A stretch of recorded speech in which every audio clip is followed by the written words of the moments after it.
The Pound HD Link cable for the Super Nintendo. Is it any good? Let's find out.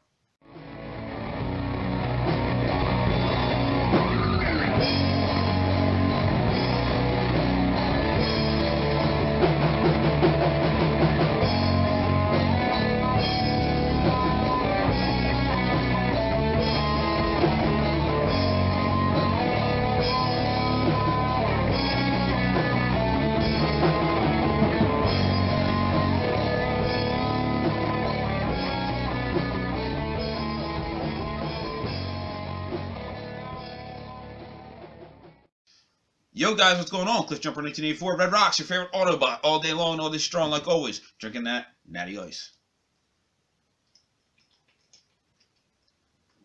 I was at my Just Press Play recently, and I got this Pound cable. I walked by, and I seen them on the shelf, and I'm on their Facebook page, so I seen them posted that they had these in. So I took a look at them, and each cable is specific to a console. There's one for Genesis, and I forget what the other models were. I wasn't really paying much attention because I knew I wanted this one because I got my 55-inch TV behind me. I haven't had all that long either, and I just only recently hooked my 360 up to it and been playing a little bit on that. And I was like, oh man, they want $30 for it. And I was like, gotta check that out and hook the Super Nintendo up and see what it's all about. And the box, artwork's on it. It's a nice purple.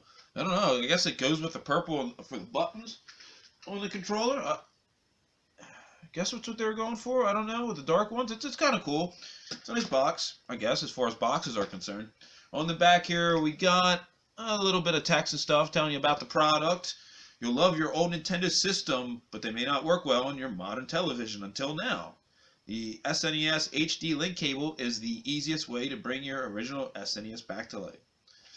And what is included is, of course, here's our cable, which you hook to the back of where you put your AV port and HDMI out. And it comes with an HDMI cable, which is, what, 10 feet, I think? Something like that? Not bad at all. But it's weird because it even says if it heats up to use this cable, and it's a HDMI to micro HDMI. And as far as that, what I played with it, I haven't had this getting really hot. Any video distortion, plug the micro USB. It will clear any image issues as well. I have had no problem with that. Key features on the back of the box that it lists is HD ready, compatible with all modern televisions, excellent RGB video quality, works well on all NTSC and Power Region games, Super Nintendo and Super Famicom games. I've already have my Super Nintendo, at least this one. This is one of 2 or 3 that I have. This one's modded with the pins broken inside to play Super Famicom games. So what we're going to do is we're going to hook this up and we're going to check it out. Here we've got our Super Nintendo. Oh, it's seen better days. A little bit yellow there. Chip out of the side, but it is modified on the inside to run Super Famicom games. We've got it hooked up to our Pound Link cable here with that HDMI cable to the back of the TV. Let's fire it on up. When you turn it on, green light turns on the link cable.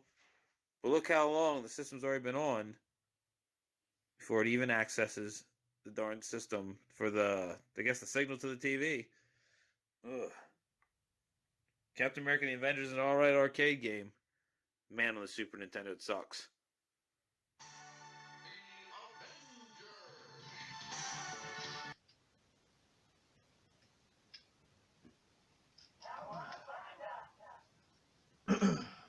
You've got to play one of the staples of the Super Nintendo library.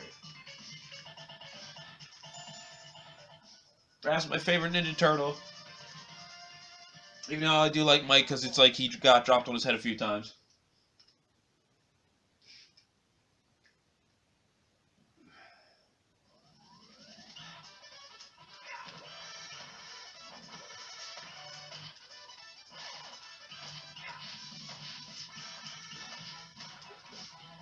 Music's dead on. Graphics are great.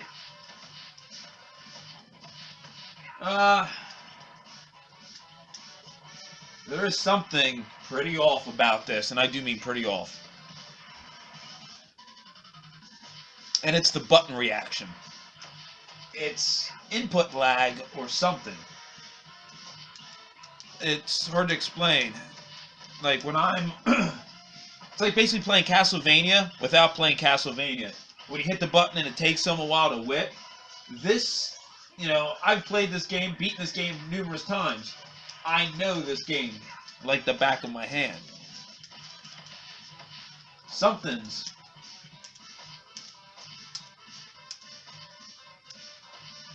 now I'm trying...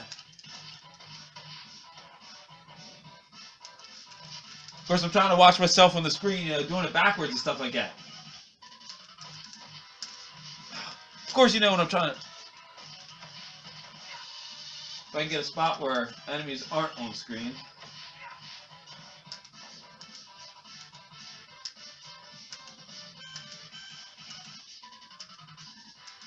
You see, it's really delayed. Let's check out another game real quick.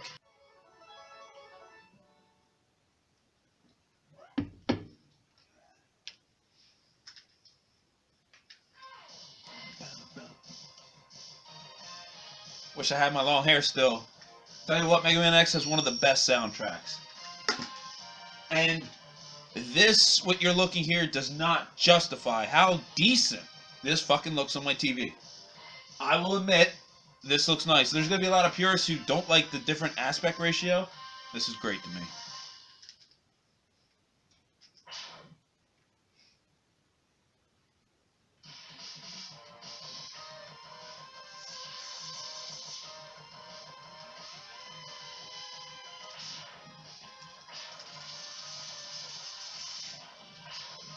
Ah.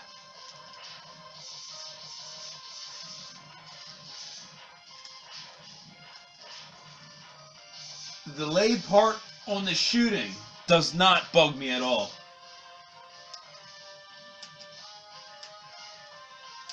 The jumping is killing it for me. Totally killing it for me. This is another game that I can breeze through like nothing.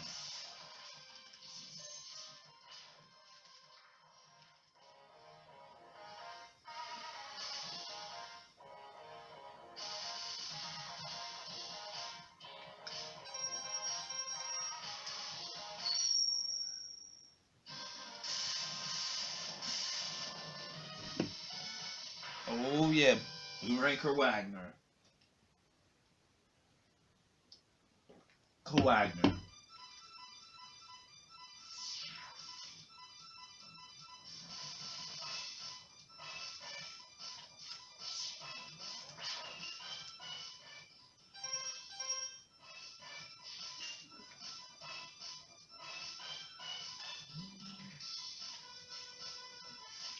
See,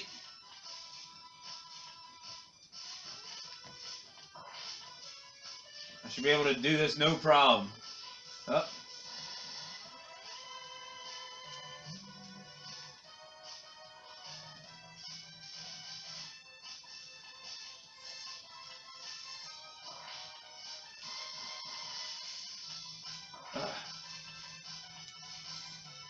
Yeah, it's just even some of the little jumping, just here and there, is just off. And that's another one I should be able to...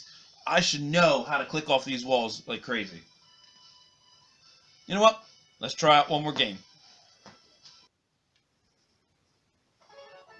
Ooh. Okay, see, it still cuts off like the very first couple seconds of a game.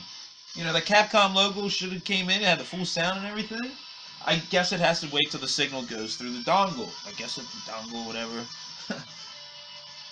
Saturday Night Slam Masters, another one of my favorite Super Nintendo games. One of my two go-to characters for the game? Let's see. I like Stinger, and I like Oni or Ani. I don't know how to say him. Stinger's usually real good because he's a very fast-paced character. Let's see if the button reaction is going to match with this.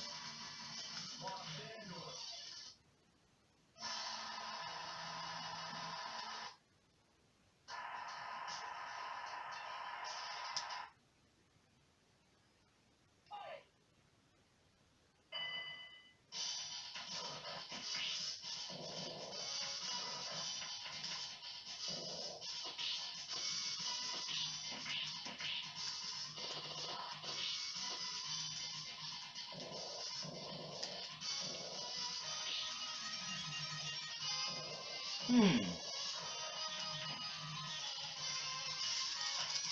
getting the face bit off a little bit. I'll tell you what, this is not bad at all. We have this set on factory, difficulty settings, and I've got no problem performing his one special. I'll tell you what, I almost got him beat too. For this game, it's not bad. There is some button delay. Maybe I need to do a little bit more research, as in playing more games with it. So, yeah, let's wrap this puppy up and sit down and let's talk about it.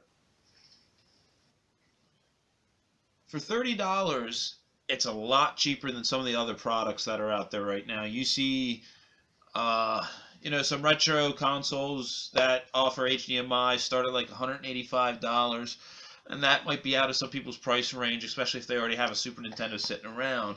As for the button lag, for hardcore gamers, that's going to be a major turnoff. I've obviously played more games than what I've shown here, and some of the games are very, very hard to play with some of the lag on the buttons, and some aren't too bad. A lot of hardcore gamers are going to be so turned off about that. If I had to put a number on it, out of 10, I'd give it maybe like a 4 or 4.5, and that's really going to be depending on what game you're playing. If it's hard to say if I'd really recommend this or not. If you're the casual gamer, I would say if you don't have any other option and, it's in your price range, to pick it up to play some memories and stuff like that, if 30 or, around what everybody else is charging, it'd be worth it. If not, it's kind of hard to say yes, go grab it right away. So what do you think? Throw a comment below, slap a like on this video if you haven't subscribed. Until next time, like always, drink one on me.